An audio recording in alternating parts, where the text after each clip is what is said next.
Imagine if your mind was a door and only you have the key to it, letting anything in or out. Imagine how that would be. Interesting, right? Hello, people of every nation and tribe. Welcome back to another episode of life. Hello, family. Hello, people. It's your host for today, Joseph, also known as BIG. And today we'll be talking about the concept of the mind as a door. First of all, before we start, I would just like to say a big thank you to everyone who supported, commented, or liked our video last week. And if you're new to the channel, make sure you subscribe, make sure you like. We would really appreciate that. From me to you, I say thank you. Okay, so without wasting no time, let's get straight into today's video.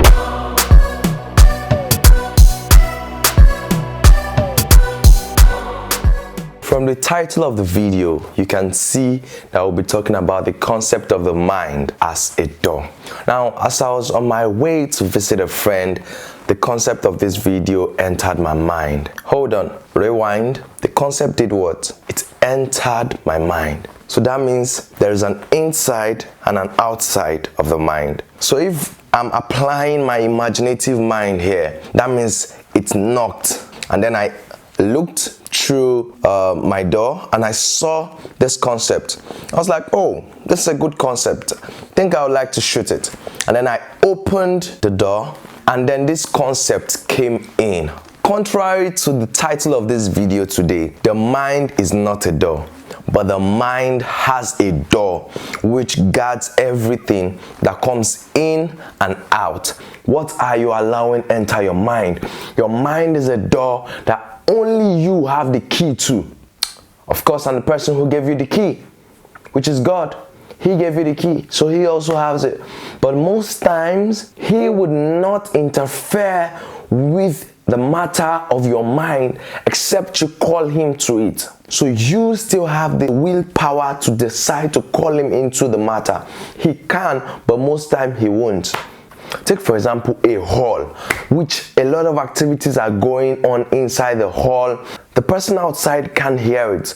That is the same thing with the mind. You can only hear the things that have entered your mind. So if I'm saying anything right now, whatever I'm selling, if you don't allow it enter your mind, you cannot understand what I'm saying. But once you open your mind to it, you begin to understand that, okay, I get what you're saying. Okay, I get. So you are only hearing things which are inside your mind. And this is the reason why we have to be careful with what we allow to enter our mind. What are you allowing inside your mind?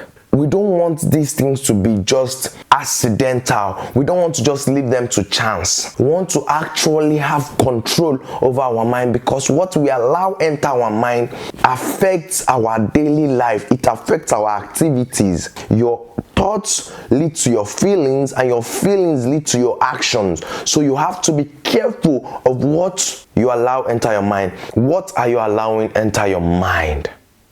Are you complaining, I want to stop this, I want to stop this, but you keep allowing it enter your mind, or it has entered already?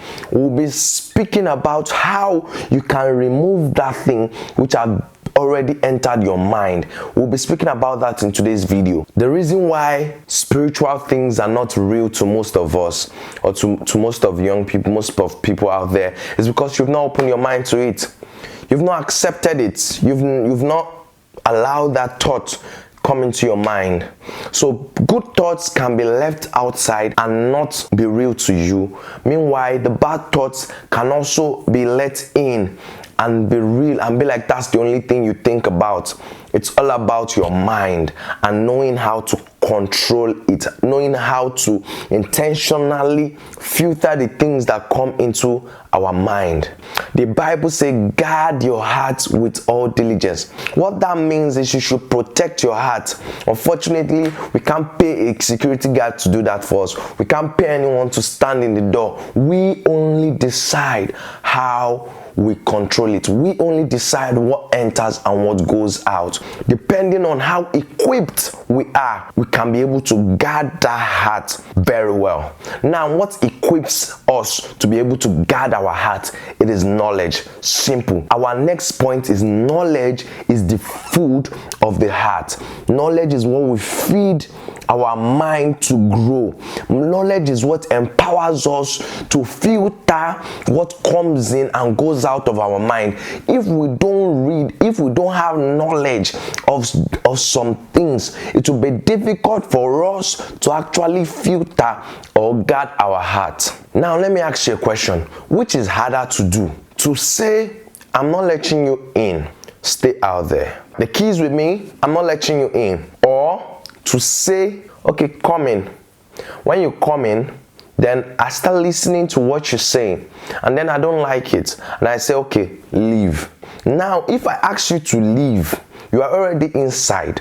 You can be stubborn and still sit. That is what we call stubborn guests. They are thoughts which we don't want to think, but they are already inside our hearts, and they are so powerful that they don't want to go. Imagine a 7 feet, very broad built man inside your house, and you as a 4.5 feet tall young man asking him to leave. Carry him out.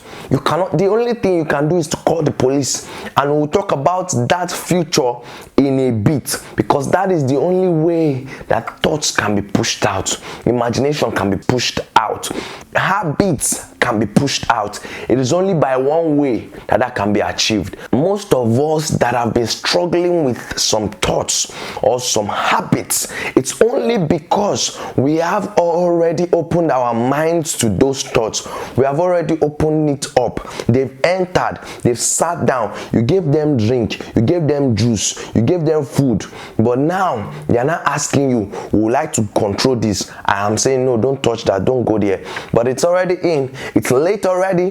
They are in there and they are doing whatever they want to do. Depending on how powerful they are, they subdue you, and you now become a slave in your own body. It's because it's not you against any other person. It is you against yourself. So you find out that sometimes you don't want to do some things, but you just do them anyways. It's because you have been subjected to that mind, to the thought.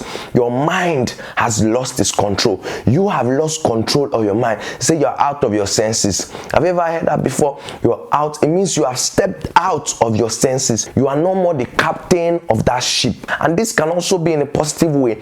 Let me tell you, when the Holy Spirit enters your mind, okay, there's when you're saved. When you're saved, your spirit is saved.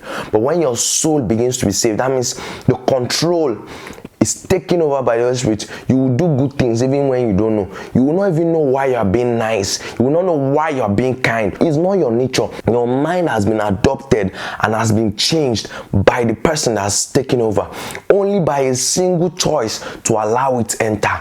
So you have to be able to sieve and censor what you allow enter or go out of your mind. Sometimes if you are not careful, even the good things can go out. Why? Because you are not paying them attention. Now take for example, you have a guest, a very good guest, let's say a minister or a president. He comes to visit you, and in your house you don't pay attention to him. He's in the sitting room, you are in the kitchen. He's watching TV, or he's having his breakfast, or he's even in your house, you didn't serve him breakfast, you are in the room sleeping. He will leave because you are not paying attention to him. That is the same way some good thoughts that have entered our heart, some good values that have entered our heart, we have allowed them creep out because we didn't pay enough attention to them. We also have to be careful about that. Okay, now we're going to look at how to remove stubborn guests. Now, what are stubborn guests? Stubborn guests are thoughts, ideas that you've let inside your mind. Now you're trying to move them out. You realize that this thought is not good. This thought is not what I want.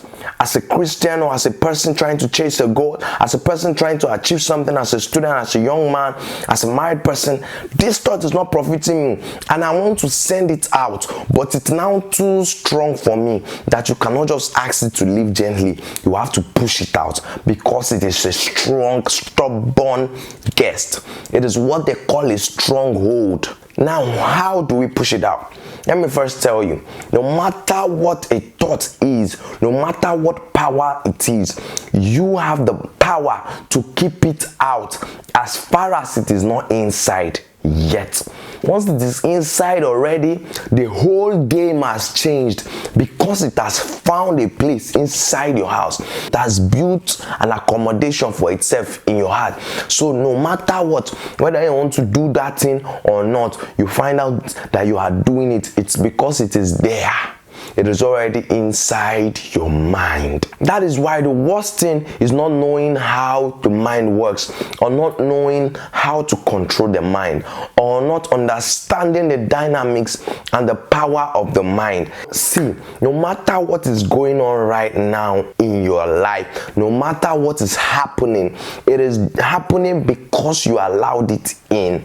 It is happening because you opened the door for it. And the way to prevent it, don't forget, is to get knowledge. So from the beginning, you can be able to prevent some activities. You can be able to censor what comes in, what you open your mind to. Now it is inside, it is sitting down. Let me tell you a story about myself. I was once staying in a hostel where there are like 3 people in one room. One of my roommates had a friend who had accommodation issues. He invited him, told us, oh, okay, let's let this guy stay here for the meantime.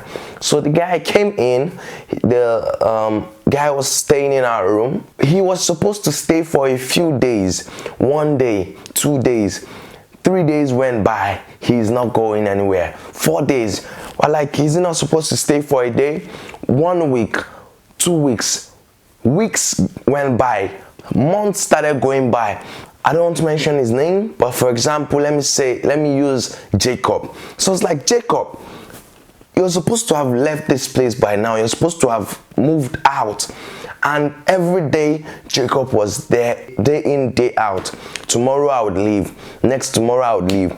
And he kept saying that for months. Let me tell you, finally, when we were trying as much as possible to push him out, because it was difficult at that point to ask him to leave, because you have not thought that thought.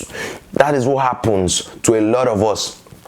Because we are already familiar with it. It has become a household problem that we are nurturing, and it's now difficult for us to ask it to leave.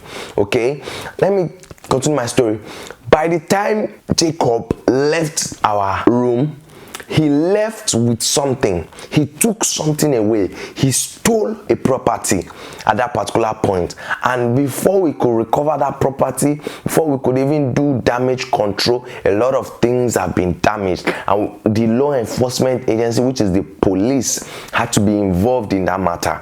This is an example of what we go through every day. So now I'm going to tell you how this affects humans.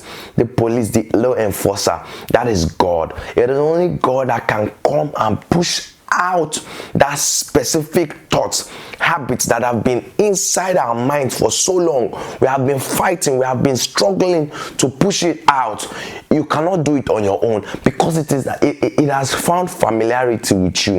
It has even overpowered you. You've now been subdued because it is you against you now. It is not an external force against you, because it is your habit against yourself. So only God can come into that situation and really change the dynamics and push it out. And he does that through enforcement. He does that by enforcing his kingship on the hearts of men, because he created man, he created everything in this world. The only thing why we have freedom like the way we do is because of free will that he has given to humans. He has given humans. If you say there's no God, he's not going to do anything, no problem, because he gave you free will to say what you want. But he wants that you always come back to him. He doesn't want you to always serve him because you don't have a choice. He wants you to have a choice, but choose to serve him. And he's the only one, he's the only way, he's the truth and the light. So if you don't have God today, I recommend that you seek for him.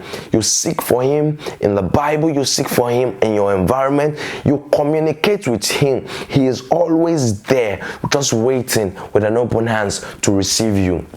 And today, I recommend that you speak to him, because he is the Father, he is the Creator, he is the owner of the whole universe. He has left it to man to take care of, but he's coming back again to take those which have decided to submit their free will to him. Thank you so much for tuning in to today's episode. I hope your week was great. I hope you enjoyed today's video. I hope you have a nice weekend, and I say thank you. If you're new to this channel, I want to remind you to subscribe. Please subscribe, we need it. We're influencing our generation, we're changing the dynamics of things, and we are making sure that we create a ready youth to take over the world for our generation. You leave a comment below what you learned or what you think or suggestions you would like to share with us. We are always expecting feedbacks from you.